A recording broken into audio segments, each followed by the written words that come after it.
Ako si Mark, ang operator ng 30cm dito sa SPJL Plaza. Ginamit ito 7 beses na may total run na 285 meters. Ito ang printer head. Ito yung cupping na may 90% good condition.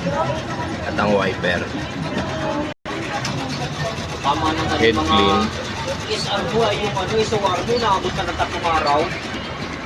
Naging punasan ng wiper pagkatapos mag-head clean. Nozzle check. Kompleto naman ng kulay. Ito yung color, ito naman yung white. King system. Nasa tamang label lang.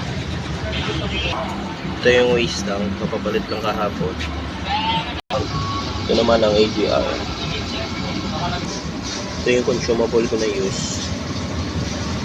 Ito naman ang consumable ko na use. Ma'am, okay lang ba madali si Ma'am eh? Pabayaran mo na. Ito naman ang consumable monitoring sa pin. Pull out yan Sa white. Kaya sa 1 load na baka kasi. Powder. At saya.